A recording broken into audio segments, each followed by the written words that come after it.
욥기 강의 15번째 시간으로 하나님을 향해 탄원하는 욥이라고 하는 주제로 오늘 말씀을 살펴보고자 합니다. 오늘은 1절로 22절에 좀 긴 절이지만 단락은 그게 1절로 7절, 그리고 8절로 17절, 그리고 18절로 22절 이렇게 구분해 볼 수 있는데 그 내용을 정리해 보면 이렇게 간단하게 욥이 하나님을 향해서 마음대로 이제 불평하고 자신의 역경에 대해서 항변하는 그런 내용이 있고, 이제 두 번째 단락 18절로 8절로 17절의 내용에 들여서 보면 거기에 하나님 앞에 그럼에도 불구하고 하나님 다시금 또 간절히 호소하는 장면을 살려달라 이런 이야기를 하고, 그리고 마지막 이제 18절로 22절에서는 어떻게 합니까? 차라리 죽고 싶다 이런 마음을 또 토로하는 그런 마음이죠. 그러니까 어떤 때는 하나님 불평, 어떤 때는 그 하나님의 살아계심 통치하심에 대한 탄원, 그리고 하나님 앞에 차라리 죽었으면 좋겠다고 하는 절망, 이런 것들이 교차하고 있어요. 왜 이럴까? 변덕인가? 그런 게 아니죠. 그만큼 힘든 거죠. 하루에도 여러분 몇 번 이렇게 고민하는 인생길, 여러분 그런 인생 살아보셨나요? 여러분 혹시 아침에는 해가 화창하게 뜨면은 마음이 기뻤다가 저녁에 낮에 비가 갑자기 온다든지 그러면 우울해지고 하는 것이 인간의 마음이거든요. 그래서 옛말에도 저녁에 연애편이 있었다 아침에 읽어보고 유치해가지고 찢어버린다 그러잖아요. 인간의 마음은 감정의 기복이 크다 말이에요. 근데 욥의 경우는 너무 힘드니까, 그렇게 하나님을 의지하는 것, 하나님을 바라보다가 지치고 자기의 삶의 환경들을 보면서 낙심하다가 다시 한번 하나님 앞에 기도하다가, 그리고 차라리 이렇게 살려니 죽는 게 낫다 이런 그런 절망감이 있는 토로, 이런 것들이 반복하고 있는 장면이 오늘 욥기서에서도 나타나요. 자, 우리 한번 서론 부분 보겠습니다. 앞서 욥은 자신의 절망의 상황을 하나님께 대변하여 줄 중재자를 갈명하였다. 중재자라고 제가 표현했지만은 그 욥기 9장 33절에 보면 판결자라고 표현했거든요. 그러니까 판결자가 번역하니까 이게 이제 소위 자기를 위해서 중보해주는 그런 사람이 필요한 거, 변호사 같은 사람이 필요한 거죠. 그렇게 자기를 대변해주는 사람입니다. 왜? 친구들이 3명이 찾아와서 위로하고 있는데 오히려 지금 2명이 변론하는 내용 들어봤잖아요. 공격하는 내용이잖아요. 인과응보의 사상, 그 흑백 논리의 그런 논리로 인해서 네가 잘못했으니까 이런 결과가 있는 거 아니냐. 이 문법적 사고로서 자기를 공격했단 말입니다. 그러니까 누군가 나를 위해서 대변해 줬으면 좋겠네. 그런 탄식이 있었던 내용이 9장에서 있었어요. 근데 10장에서는 자신의 역경에 대해서 하나님께 이제 항변해요. 1절로 7절의 내용을 보면 나의 허물을 찾으시며 내 죄를 들추시는데, 하나님이 나한테 내가 하나님 앞에서 죄가 없는 줄 아심에도 불구하고 나를 이렇게 들추십니다 하면서 불평을 일종의 항변을 하고 있는 내용이 엿볼 수 있어요. 그리고 나서 이제 8절로 17절에 그런 하나님이 앞에 자기가 저항할 수 없다는 사실을 잘 알아요. 그러면서 하나님 나를 살려달라고 일종의 하나님의 향한 탄원의 기도가 있음을 엿볼 수 있어요. 그리고 이제 너무너무 힘든 삶을 돌아보면서 차라리 죽고 싶다 이런 식의, 그래 차라리 죽는 것이 낫겠다라는 생각을 하고 있음을 또 엿볼 수가 있어요. 그런 식으로 오늘 이 1절로 22절을 분류해 볼 수 있다는 겁니다. 이는 무엇을 보여줌인가?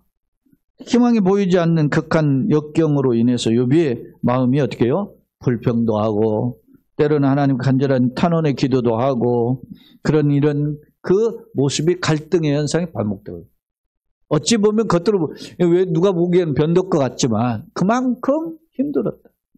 여러분, 내가 이 마음의 감정이 보기에 널뛰지 않고 지금까지 이렇게 걸어오게 하신 거, 그때 은혜예요. 감사하지. 진짜 은혜지. 하나님 흔들리지 않고 지금까지 걸어온 거 주님의 축복입니다. 이만한 거 감사합니다. 우리가 이렇게 이쯤 환경을 보면서 요즘에 무한의 그 항공의 사고를 통해서 깨닫는 게 있잖아요. 일가족이 다 이렇게 다 세상을 떠나게 됐는데 거기에 가족을 잃은 슬픈들 얼마나 답답하겠습니까? 한 사람도 아니고 벌써 그렇게 몇씩 잃었을 때는 얼마나 슬픈 거였습니까? 욥이 아마 그러지 않았겠습니까? 욥이. 근데 그것으로 끝나지 않고 이제 자신의 아내는 자기가 차라리 욕하고 죽으라고 떠났고, 에? 그리고 이제 자기는 몸이 막 소위 말하면 그 그릇으로 몸을 긁어야 될 정도로 정말로 고통이. 사탄이 그냥 발악을 하는 거죠. 목숨은 건들지 못하게 했기 때문에 하나님이 그렇기 때문에 놔뒀을 뿐이지만 발악을 하는 거예요. 근데 이러한 형상에 대해서 지금 친구들이 소문을 듣고 왔는데 위로는커녕 그들은 상식적인 신앙, 자기 어떤 신앙의 카테고리 안에서 해석을 하는 거잖아요. 응? 우리 이제까지 보면은 소위 말하면 인과응보사상, 응? 권선징악사상, 응? 종두득두 사상이죠. 심은 데 콩 심은 데 콩 난다. 팥 심은 데 팥 나고. 심은 대로 거두는 거죠. 근데 네가 잘못했으니까 이런 결과를 거두는 거 아니냐. 네가 잘했을 때 복을 받았지만 네가 잘못했으니까 이런 복을 징계를 받는 것이다라고 하는 그런 책망. 그리고 욥도 자기는 그런 잘못이 한 것이 없다고 생각이 되는데 고난을 당하니까 그러면 하나님 나를 버렸다라고 생각하니까 더 큰 어떻게 해요? 절망이 찾아오는 거죠. 욥도. 응?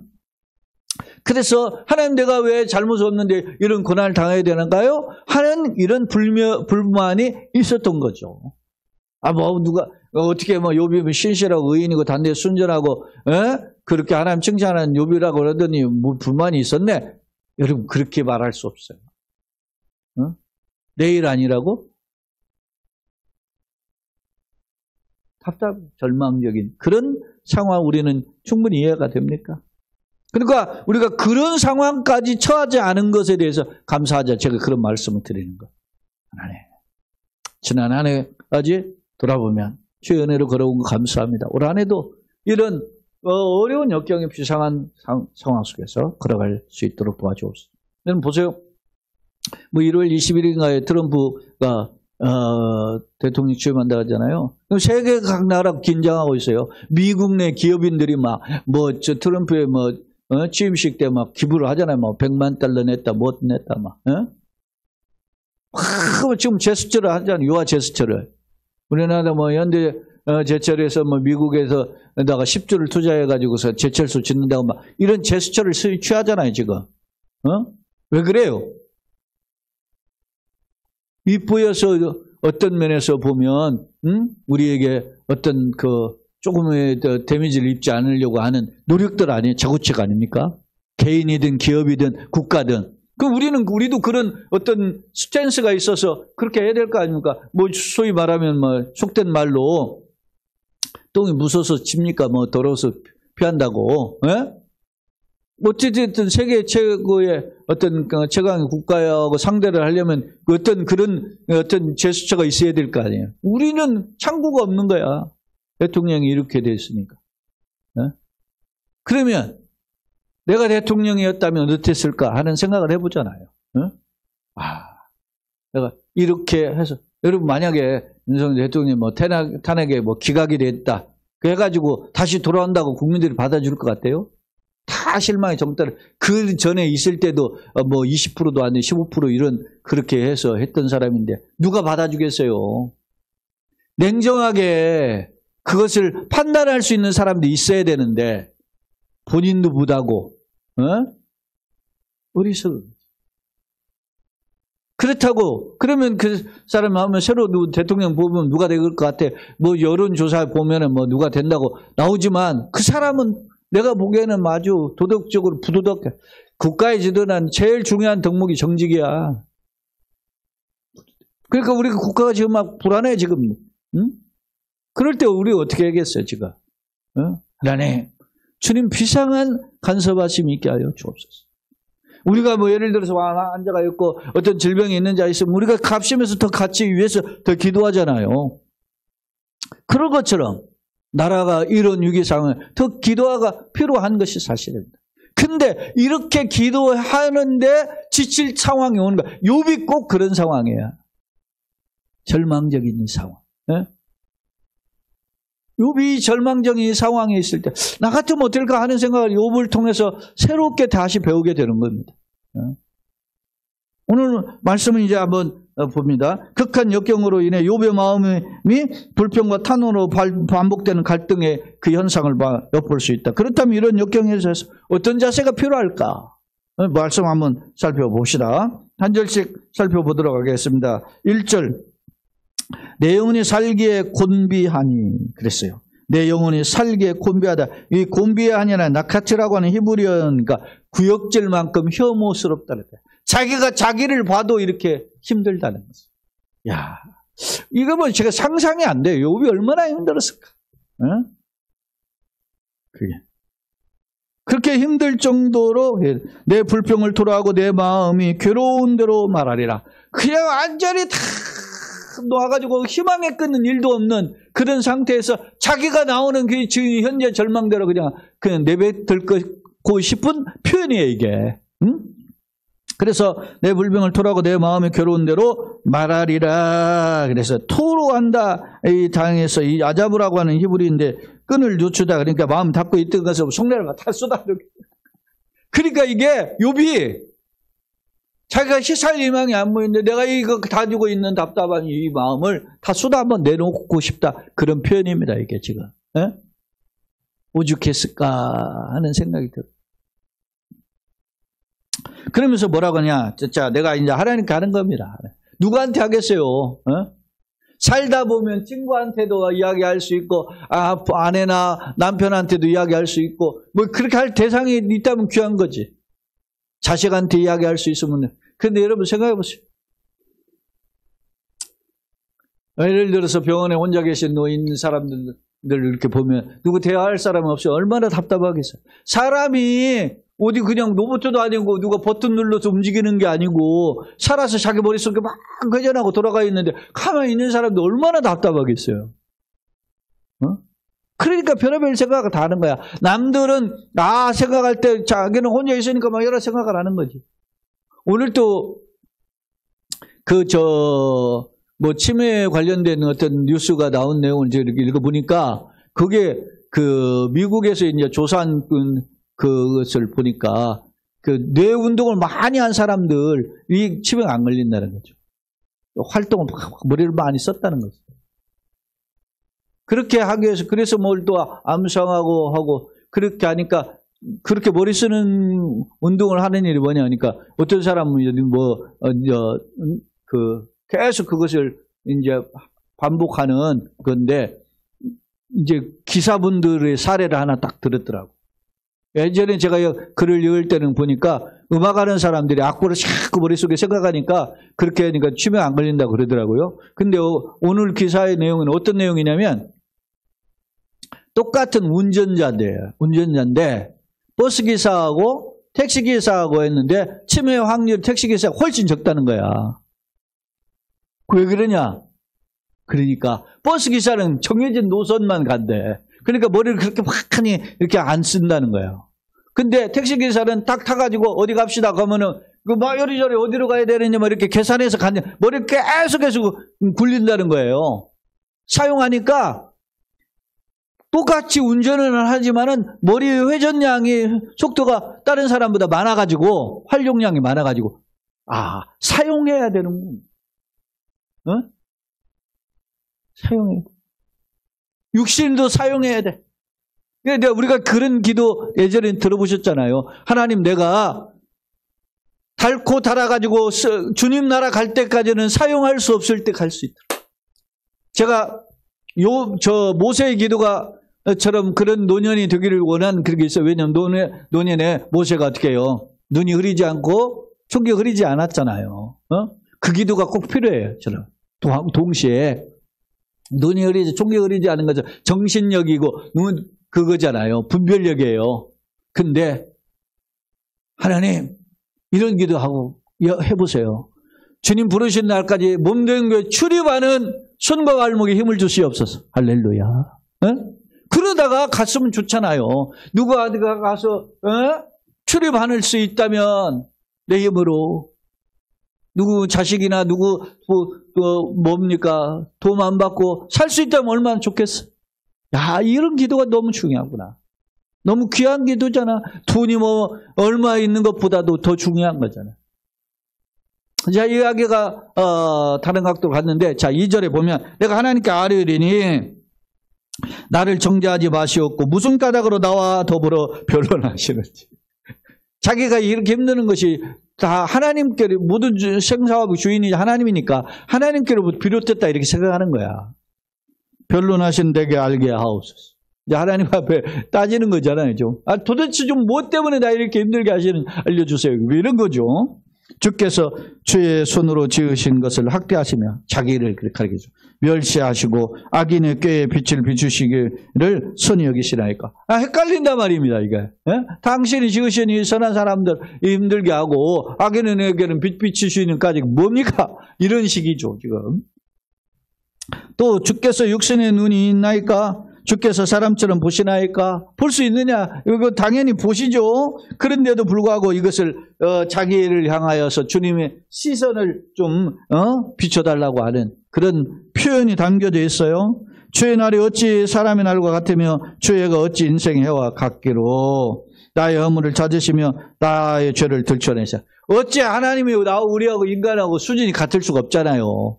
그런데 왜 이렇게 저의 허물을 이렇게 찾아가지고 들춰내십니까?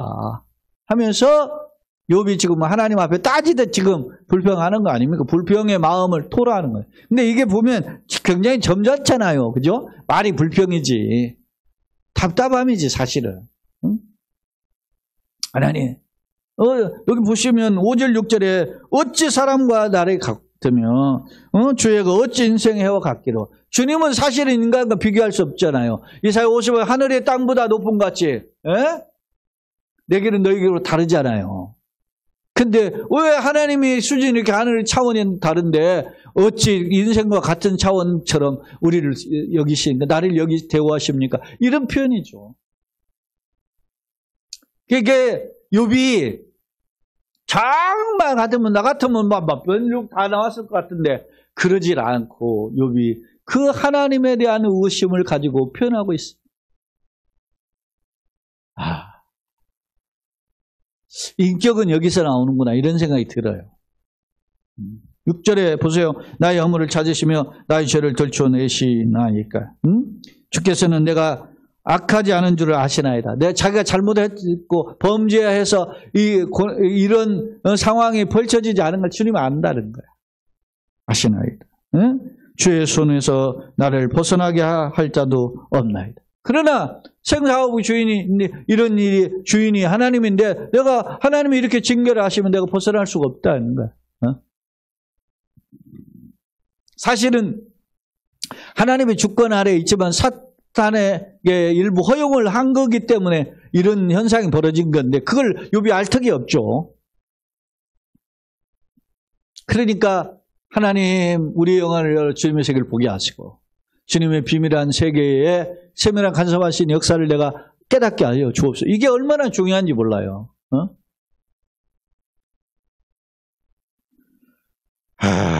8절 주의 손으로 이제 두 번째 단락이죠. 주의 손으로 나를 빚으셨으며 만드셨는데 이제 나를 멸하시나이다. 하나님이 나를 창조하셨잖아요. 근데 이제 내가 고난 절망 중에서 이제 죽음의 문턱 앞에 와 있는데 이제는 나를 멸하셨네. 이건 아이러니라는 거지 욥이 받아들이기에는. 그러면서 기억하옵소서 간구하죠. 주께서 내 몸을 지으시기를 흙을 뭉치듯 하셨거늘 흙으로 사람을 지으셨죠.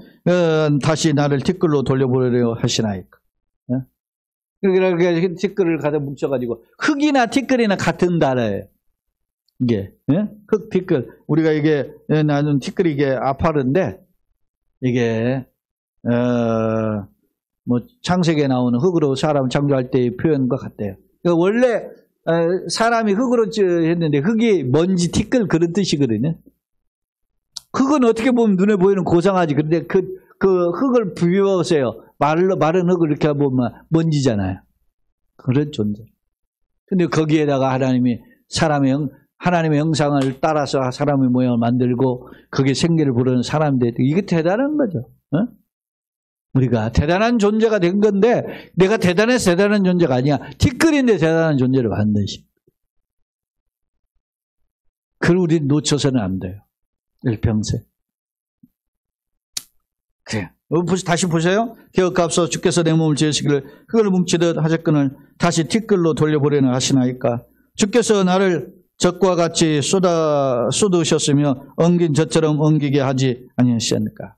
이게 뭐 10절의 표현을 제가 이게 무슨 의미인가 주석해 보니까 이게 이제 마치 그 소위 그 남성의 이제 정액이 소위 난자를 향해 수정하는 잉태하는 어머니 뱃속에서 흘러가는 그런 것을 비유적으로 표현했다 하는 학자의 해석이 있어요. 그 해석에 대한 해석이 또 반론은 없어 또. 그래서 그것을 은유적으로 묘사한 표현이다. 이렇게 해석을 해요. 10절, 11절에.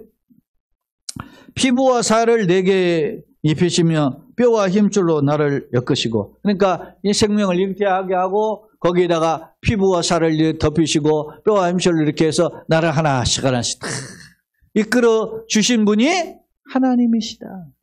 그렇게 표현하고 있어요. 그 다음에 생명과 은혜를 내게 주시고 나를 보살피심으로 내 영을 지키셨나이다. 생명과 은혜를 주셨다. 나를 보살피심으로 내 영을 지키셨다.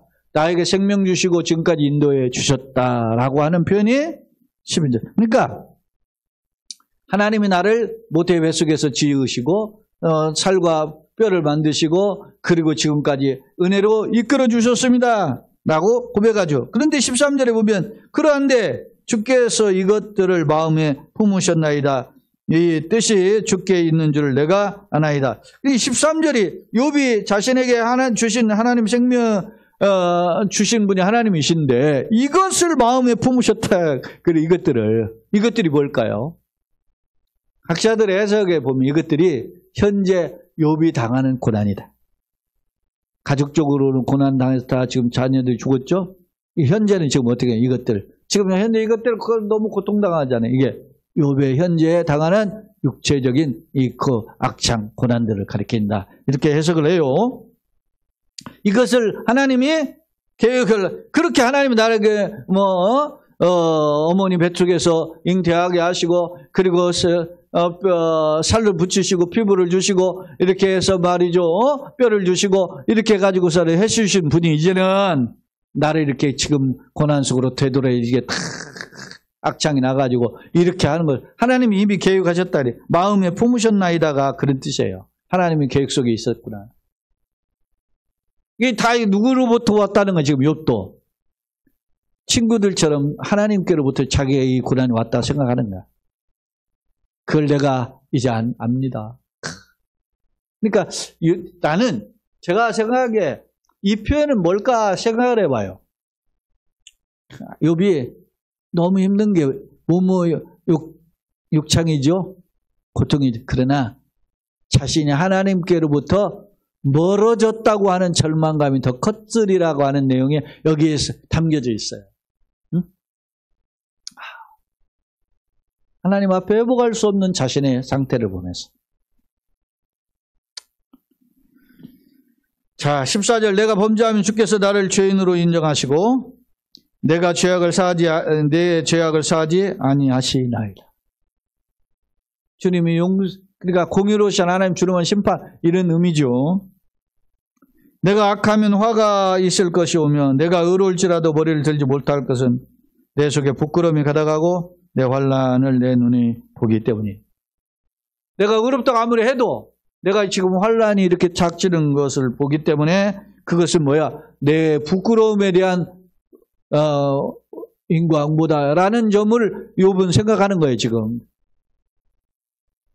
그러면서 16절 내가 머리를 높이 들면 주께서 젊은 사자처럼 나를 사냥하시며. 높이 든다는 것은 좀 뻣뻣이 좀 살아보고자 하는 거잖아요. 근데 젊은 사자는 어떻게 막 굶주린 사자 맹수가 달려들죠. 사자처럼 나를 사냥하시며 내게 주의 놀라움을 다시 나타내시나이다. 내가 이렇게 한번 살아보려고 해도 주님은 그냥 사자가 먹잇감을 찾듯 나를 이렇게 달려서 징계하시니 내가 힘듭니다. 라고 하는 절망감입니다.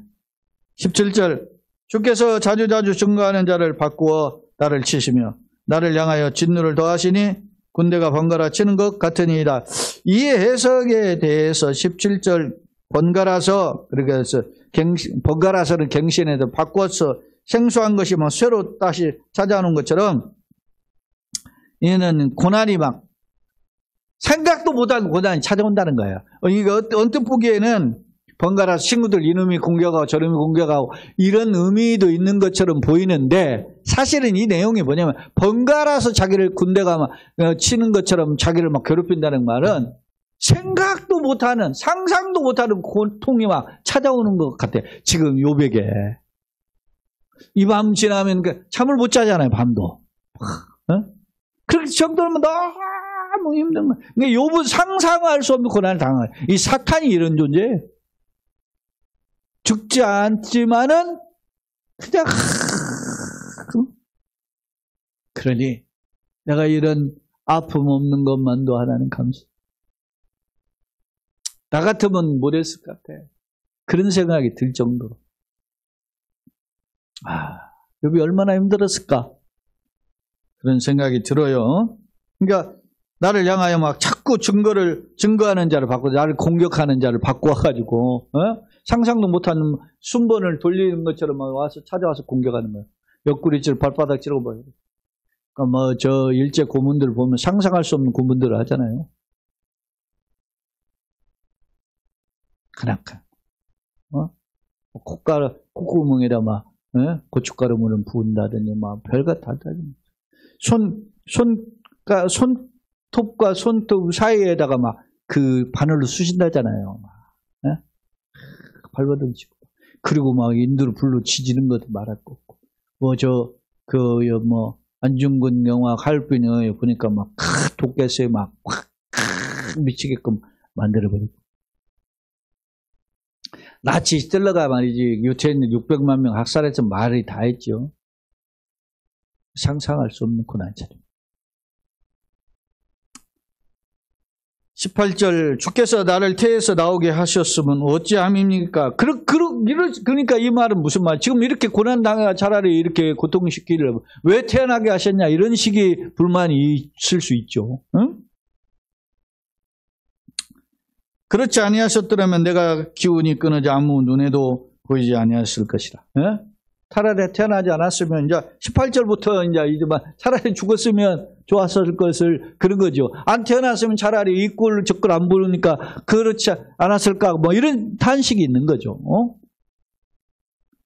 자 눈이 있어도 없던 것 같이 되어서 태에서 바로 무덤으로 옮겨졌으리다. 만약 태어나서도 그냥 바로 태어서 죽었으면 그냥 바로 그냥 무덤으로 갔으면 얼마나 좋았을까. 이런 식이죠. 내 날은 적지 아니하니까 그런즉 그치시고 나를 버려두사 잠시나마 평안하게 하시오. 그러니까 숨 삼킬 정도도 자기에게 평안이 없는 욥의 그 고통이 오늘 이 욥의 표현을 잠시나마 나를 조금 평안을 달라고. 너무 힘들어.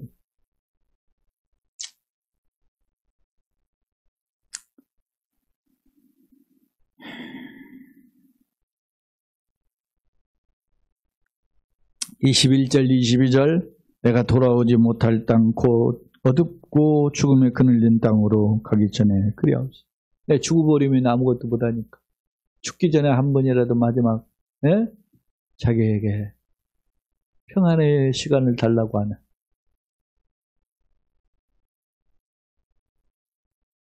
이게 신앙이 있으니까 이런 기도하는 거지.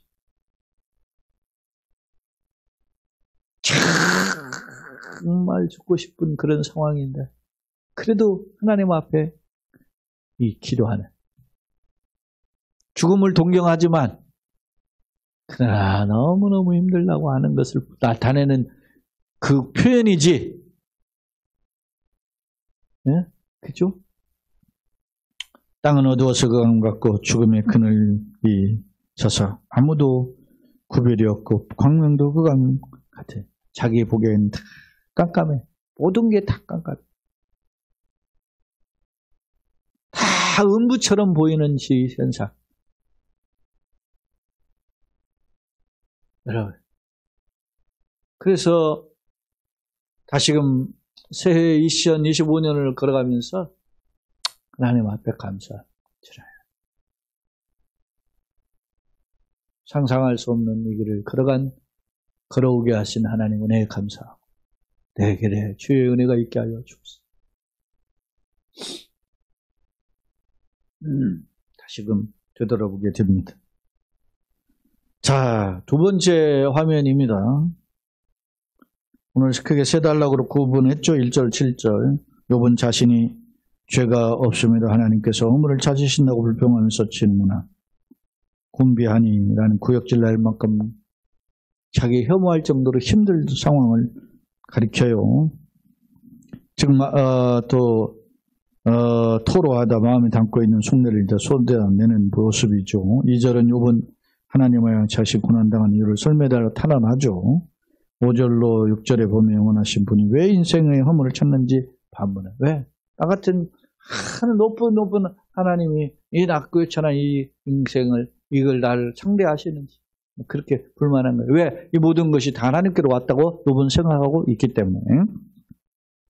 두 번째 단락 8절로 17절입니다. 생명창조주의 하나님께서 하나님께 자신의 깊은 고통을 앓으며 자비를 구하는 욥의 탄원이죠. 잠깐이라도 숨들만에 평안을 달라고 하잖아요. 우리가 아까 보았잖아요. 그런 탄원이 있어요. 그런 이제 수태 과정 은유적으로 표현하기도 있고 13절 욥은 자신에게 생명을 주신 하나님께서 역시 고난 역시 이미 계획하셨기 때문에 이런 결과가 왔다 이렇게 생각하고 있었죠. 그러니까 얼마나 외롭겠어요. 욥은 현재 자신이 겪고 있는 안담한 상황을 도무지 이해할 수 없다고 하는 것을 표출하죠. 마치 사자가 사냥을 하듯 하나님 자신을 책망한다고 그렇게 해석하고 있기 때문에 자기가 너무 힘들었던 거예요. 그리고 이제 마지막 18절, 22절에 자신의 상태가 죽음을 목전에 둔 상황임을 고백하면서 잠시라도 평안을 주세요. 차라리 태어나지 않았으면 좋았을 텐데 이런 생각을 하면서 돌이킬 수 없는 죽음의 땅으로 가기 전에 잠깐이라도 자기에게 참된 평안을 주시기를 소망하는 욥의 탄원이 있음을 볼 수 있습니다. 세 번째 화면입니다. 우리가 살다가 보면 힘들 때가 있죠. 왜 그랬을까? 우리가 이제 욥의 모습도 있지만 한번 우리가 성경과 인생의 전맥을 한번 살피면서 생각해 보고자 합니다. 자, 삶이 곤비한 까닭이 뭘까요? 욥은 자신의 영혼이 곤비하다고 토로하죠. 1절에 그러면서 너무 힘들다 그런 말이 했어요. 그러니까 곤비하다라는 말이 구역절만큼 혐오스럽다. 그러니까 너무 내 인생 자체가 막 혐오스럽다는 거예요. 그런데 이는 왜 이렇게 자기 인생을 혐오스럽게 볼까요? 가정의 와르르 다 무너졌죠. 그리고 자신의 육체는 어떻겠습니까? 극심한 고통 가운데 있어. 이런 환경적 제약이 다 무너졌던 그런 절망감 때문에 욥이 자기 자신의 인생 구역질만큼 생겼다. 그렇게 표현한 거예요. 두 번째로 그릇된 목적과 방법을 좇는 삶으로 인해 곤비하다고 생각해요. 욥의 경우는 아닌데 세상 살다 보면 잘못된 목적 있잖아요. 잘못된 방법을 추구하다가 그러다가 넘어지는 경우가 있어요. 욥은 그렇지는 않았잖아요. 그런 거로 생각. 하나님의 비전과 은총을 외면한 채 자가만이 아니고 자기만의 행복을 추구하는 인생은 자기만의 인생을 추구하는 인생은 결국 곤비할 수밖에 없어요. 세상 명을 다 얻었어요. 세상 권력을 쫓았어요. 그러나 망하는 거야. 부자는 우리가 지금 우리 국가적 현실에 세상 걸 다 얻었는데 어리석잖아요. 그게 하나님의 영광이에요? 아니 솔리데오 글로리아 때문에 그렇게 한 거 아니잖아요. 어리석다는 거. 이게 왜 우리가 삶이 곤비하냐?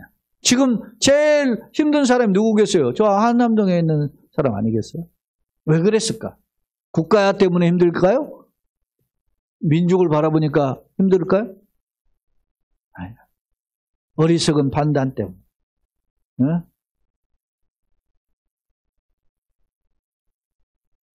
그래서 요즘 생각해봐요. 예전에 김대중 대통령 한 표, 준비된 대통령이에요. 뭘 준비해야 될까? 생각해 보세요. 나는 어떻게 성도로서, 나는 어떻게 이 땅에 나그네에게 주어진 시간을 살아갈까? 응?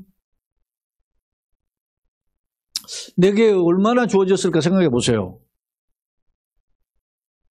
70이면 10년도 안 나, 80이면 20년도 안 남았고, 90 살면 30년도 안 남았고, 20한 7, 8년 이렇게 되는데 나는 뭘 될까? 그때는 지금과 같이 혈기나 열심 이런 게 있을까? 그럼 나는 어떻게 준비해야 될까? 라는 생각을 해야 돼요.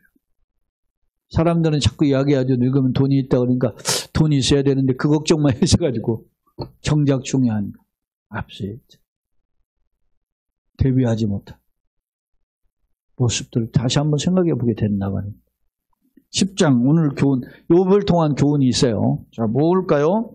인간의 고난들 중에 하나님의 비밀한 뜻을 깨닫지 못하고 겪는 경우가 있기에 하나님의 섭리를 바라요. 욥은 이런 경우잖아요. 응? 하나님 비밀한 섭리 가운데 벌어지는 일이잖아요. 사실은 하나님, 사탄이 발악을 해도 하나님의 그 허용 아래에 있는 거잖아요. 그걸 욥은 부질 못한 거지. 사탄이 하나님 앞에 찾아와가지고서는 내게 그걸 어떻게 아냐고. 그러니까 하나님, 나의 영안을 주님의 귀한 법 보게 하시고 하나님의 그 비밀한 계획들을 깨닫게 하여 주옵소서. 앞서가 동행하신 하나님의 세밀한 손길에가 함께 따라가기를 원하며 이런 기도가 늘 필요한 거예요. 두 번째로 극한 역경을 만난 인간의 최선의 지혜는 뭐예요? 하나님께 자신의 문제를 내놓고 엎드려야 돼. 하나님 감당할 힘을 달라고. 시험 당할 때 피할 길을 내달라고. 로마서 8장의 이야기처럼. 사람이 감당치 못할 시험을 당하는 일이 없고 시험 당할 때 피할 길을 해서 능히로 감당케 하시잖아요. 그런 은혜를 주세요. 이 기도가 필요해요. 교훈. 하나님은 섭리에 대한 올바른 접근과 주님의 접근을 온전히 해줘요. 하나님의 섭리를 바라보는 그런 지혜. 그리고 하나님의 능력을 붙들리기를 원하는 그런 믿음이 있어야 됨을 알 수 있어요. 결론입니다. 본장은 자신이 왜 고난을 당해야 하는지 하나님 이해하지 못하는 욥의 불평 섞인 질문과 동시에 하나님에 대한 자신의 고통에 대한 탄호함 그리고 차라리 태어나지 않았으면 파멸을 경험하지 않았을 것임을 토로하는 그런 절박한 모습을 우리는 볼 수 있어요. 이는 욥이 역경을 당함으로 인해서 마음이 심한 혼란을 겪고 있음을 잘 묘사하고 있어요. 자, 성경의 교훈을 통해 접근하면 하나님의 섭리를 깨닫지 못한 갈등이 말 수 있어요. 그죠? 하나님 섭리를 모르니까 하나님이 예비해 있잖아요. 욥기 42장 놀라운 은혜가 있잖아요. 그걸 몰라, 욥은. 그러니까 이랬지. 욥이 그걸 알았다면 이렇게 하겠어요. 그렇기 때문에 우리가 이런 하나님의 섭리에 대한 깨달음을 달라고 하는 기도가 필요하죠. 그렇다면 하나님의 섭리를 알고 있는 나는 어떠냐? 나 같은 사람 성경 연구하고 가르치는 목사인데 내가 잘한다고 욕처럼 내가 할 수 있을까 생각해 보는 거야. 못할 것 같아. 그러니 얼마나 욥이 귀한 사람이었는지 신앙이.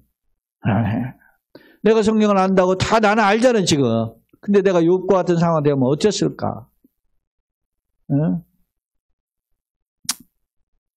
감히 그냥 말이 안 나와요.